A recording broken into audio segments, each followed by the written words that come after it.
So today we're going to compare two different textbooks, one from an old schoolhouse and one from BSU's own Bracken Library. And we're going to compare the content and just how each of them are set up. So the first one is from 1925. That's the old book, and the new one is from 2003.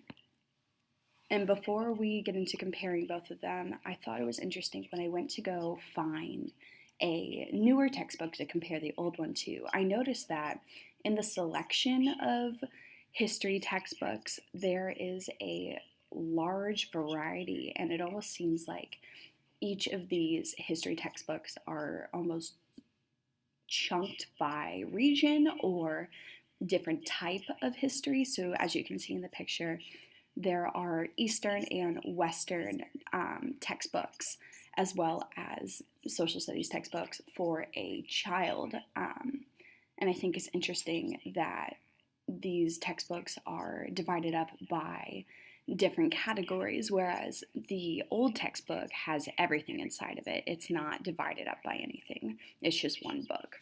So I found that interesting to start with. So this is a picture of the old book. It's entitled Our Nation's Heritage, and it's written by Halleck and France. And like I said, it's from 1925. The new book is from 2003, and it's called The Ancient World. And as you can see up at the top, it is the teacher's edition of the book, which means that it has resources and comments along the side of each page that a student's version of the textbook would not have. So this is the inside of the old textbook, and on the right you can see that it has a table of contents, and it ranges from the very, very beginning, considering early Egypt to be the beginning of history, all the way down to the bottom where it talks about how we have been of service to the old world. And so that's sort of talking about where we have come and the present day setting that this book was written in.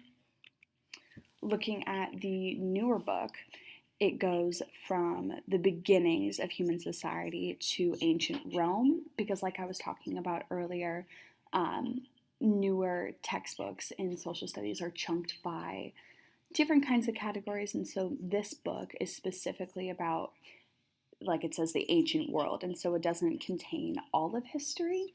It just contains more detailed information about a smaller number of things, and so it talks about the Fertile Crescent, Egypt, and India, and China, Greece, and Rome as well.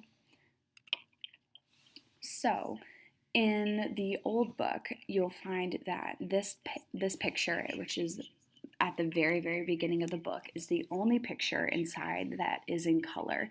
Everything else in this book is black and white, and I found it very interesting that this one particular picture was in color, and I'm not sure exactly why that is, but I found that very interesting.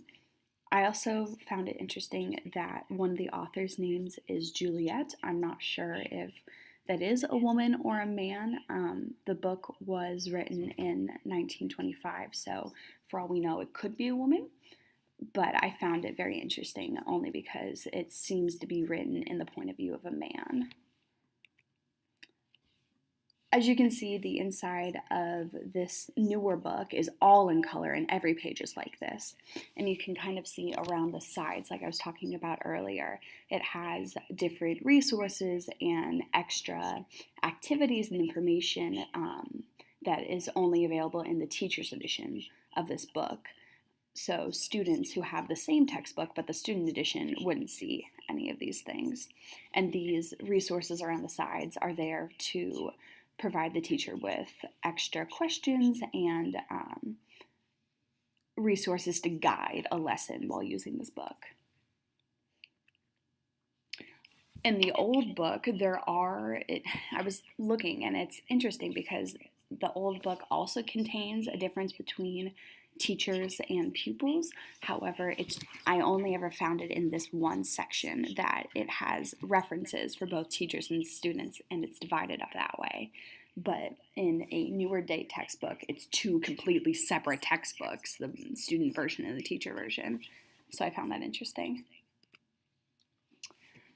Another thing I found interesting was the amount of detail that the books go into. So this is a couple of pages from the old book discussing Pocahontas, which is interesting because the modern day tale of Pocahontas is so romanticized and exaggerated to the point where now we know that that's not exactly the real story.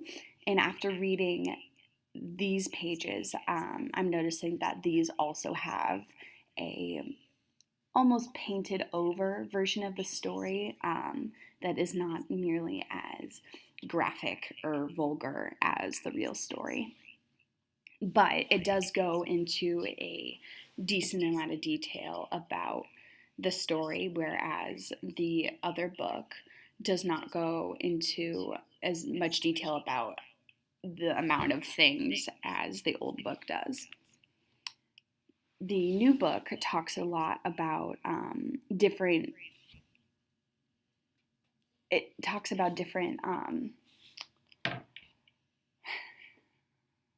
categories, I guess, of the different societies, different parts and components of different societies. And so it'll talk about the culture and the religion and how each society rose and fell, which the old book really only concentrates on the American side of each civilization and how Americans were affected or influenced each society.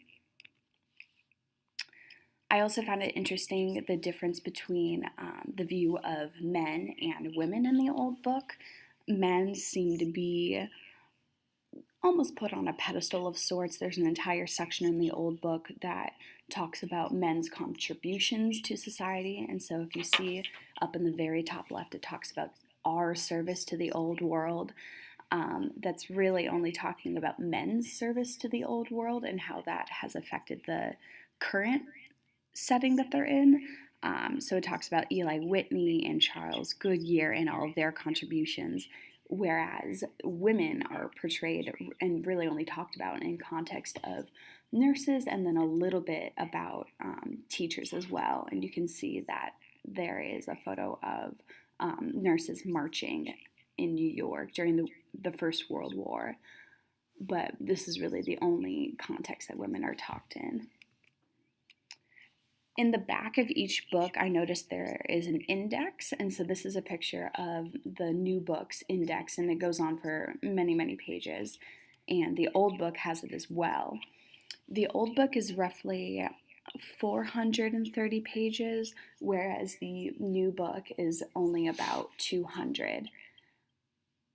I thought that was interesting because as much detail as the new book goes into each component of the different societies, it's very clearly not as long as the other book, and I'm thinking that maybe that is a difference of ages that these are catered towards.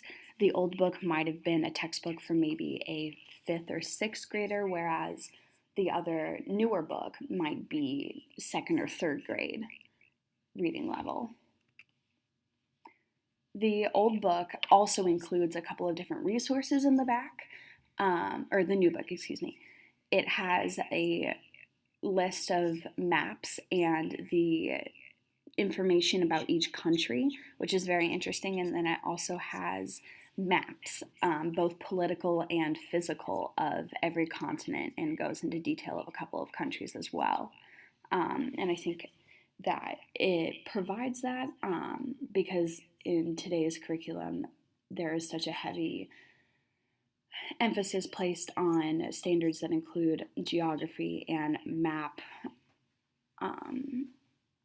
knowledge. And so the old book doesn't include anything about that. It had a couple of photos of different maps, but only in the context of whatever chapter was talking about. If you look at the second to last paragraph on this photo, it talks about, "You have heard your fathers and grandfathers tell how, when they were boys, the idea of a horseless carriage seemed foolish." I thought this passage was interesting. This is at the very beginning, chapter 1 of the book, kind of going back to the idea that this was written from a men's perspective. It's very informal. It uses we and you, almost as if the author was talking to you rather than presenting you information. It was like telling you a story. And it made the book seem almost like a story as opposed to a textbook. And then these are the references for both books, both in APA. However, the slides app did not let me indent anything. But yeah.